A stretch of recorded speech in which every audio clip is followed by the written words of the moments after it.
Aerial view of the Great Lakes, map of islands. Some say that Michigan's South Manitou Island is like an artist's palette. The thumbhole, the island's deep natural harbor. Certainly on a cloudless day, this island, part of Sleeping Bear Dunes National Lakeshore, glows with a unique palette of color and texture worthy of a great work of art. A landscape composed of unique natural and cultural features and stories. Come with us now to visit some of the island's special places. Words read South Manitou Island Lighthouse Tower. Hello, I'm Margaret Kelly. And I'm Patty Kelly. Margaret and I have been volunteers for approximately 25 years. We have a special affinity to the island due to our family's history that's steeped in the story of the island. Today, Patty and I are going to give you a tour of the beautiful Lighthouse Tower. It faces due east over the Manitou Passage, which was and still is a major shipping lane, the other side of which is the mainland and western Leelanau County. On sandy wooden planks near a narrow beach, Margaret and Patty walk. James Burdick, our grandfather, was born and raised on this island. James was a long-serving lighthouse keeper here. In fact, he was the longest-serving lighthouse keeper from 1908 to 1928. Tall white light tower. Way up the top there where the railing is, that's the catwalk, or the gallery, and we'll be walking around there shortly. That catwalk is held up by those fancy black supports. This was one of the most important lights in the Great Lakes, and certainly on Lake Michigan in the 19th century. This light tower was built in 1871, and it stands 100 feet tall. The original lighthouse was built in 1839. Margaret opens a wooden door and steps inside. When you enter the tower, you can feel this rush of cold air that settles to the bottom of the tower, even on a hot summer day. Margaret peers up at the wrought iron black spiral stairway. There's 117 steps on this self-supporting stairway, and if you look up, it's a pretty cool view because it's all open steps. I like to think of how many times my grandfather walked up and down these stairs. On this first landing here is a door that leads down the hallway going to the keeper's quarters. Patty opens the door. Above the hallway, beams show through broken plaster. In the center, a wood stove.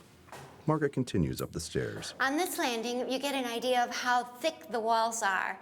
The thickness of the walls decrease as you ascend the tower. That's what gives the tower its conical shape. The interior diameter of the tower stays the same. Patty climbs the stairs.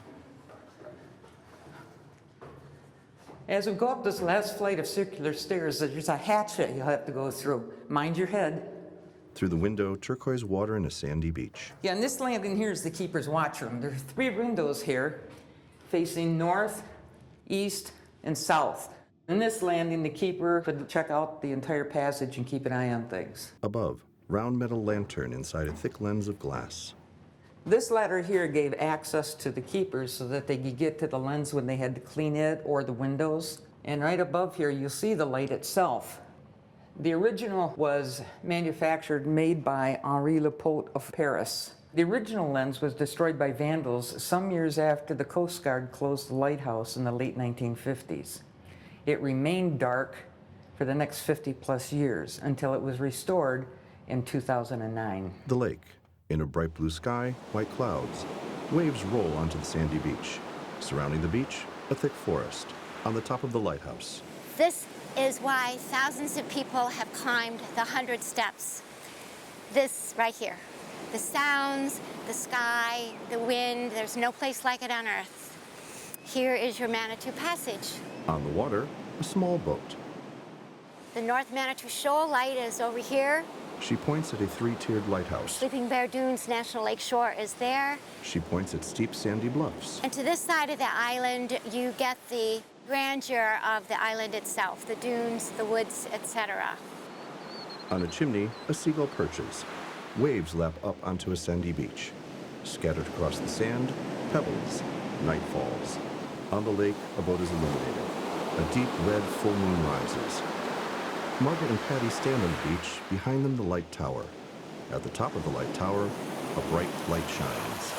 Though the light is no longer used for navigational purposes, both mariners and mainlanders alike enjoy seeing it lit once again. So from May through September, the light shines again in the passage, a beacon of historical significance. I think Grandpa would be proud. I think so too. the arrowhead emblem of the National Park Service.